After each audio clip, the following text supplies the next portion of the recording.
ভাই আপনি একটু জানেন উপরে আপনি কথা বলেন, আমিও যেমন কোন ধরনের সাউন্ড আমি করবো না, আমি শুনবো ও কি বলতে চাই জানবো।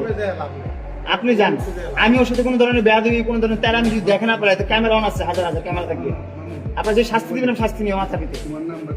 আমি ওর সাথে বসবো, কথা বলবো, কি চাই আমি শুনবো কাছ থেকে সংনিকটে, কারণ ওর স্বামীর বিরুদ্ধে ষড়যন্ত্র করতেছে শত্রুদের সাথে হাত মিলায়া। এটা তো বুঝেন, ধর্ম তো মানেন।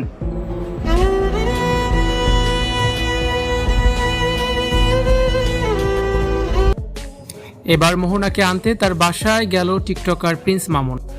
স্ত্রী মোহনার রাগ ভাঙাতে এবং তাকে ঘরে ফিরিয়ে নিতে এবার সব রকমের চেষ্টাই করেছেন টিকটকার প্রিন্স মামুন।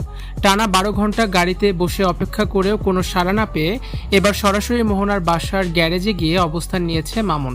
শুধু তাই নয়, মোহনার সাথে কথা বলার জন্য এবং তাকে নিচে ডেকে আনার জন্য একের পর এক লোক পাঠাচ্ছেন মামুন। সামাজিক যোগাযোগ মাধ্যমে তার এই ধর্ণা দেওয়ার ভিডিও এখন বেশ ভাইরাল হয়েছে। মোহনার অভিমান দূর করতে যে কোনো পরিস্থিতিতেই তার সাথে দেখা করতে মরিয়া মামুন। এর আগে দীর্ঘ 12 ঘন্টা নিজের গাড়িতে অপেক্ষা করেও মোহনার দেখা পাননি তিনি, তবে হাল ছাড়তে নারাজ মামুন। এরপর তিনি সরাসরি মোহনার বাসার গ্যারেজে গিয়ে প্লাস্টিকের চেয়ার পেতে বসে ধর্ণা দিতে থাকেন। স্ত্রীর দেখা না পাওয়া পর্যন্ত তিনি সেখান থেকে নড়বেন না বলেই জানিয়ে দেন। গ্যারেজের অবস্থানকালে মামুন ও তার সাথে থাকা লোকজন নানানভাবে মোহনার সাথে যোগাযোগের চেষ্টা চালায়। মোহনাকে নিচে ডেকে আনার জন্য উপরতলা একাধিকবার লোকও পাঠিয়েছে মামুন, তবে মোহনা তার পরিবারের পক্ষ থেকে ইতিবাচক কোনো সাড়া পায়নি মামুন বলেন, আমি তার সাথে শান্তভাবে বসতে চাই, কথা বলতে চাই।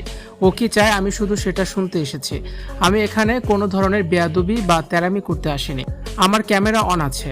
যদি আমি কোনো খারাপ আচরণ করি তবে আপনারা আমার যে শাস্তি দেবেন আমি তা মাথা পেতে নেব। ভিউয়ার্স, মামুন যে মোহনাকে ফিরিয়ে আনতে গেল এটা নিয়ে আপনাদের কি মন্তব্য অবশ্যই জানান কমেন্টসের মাধ্যমে।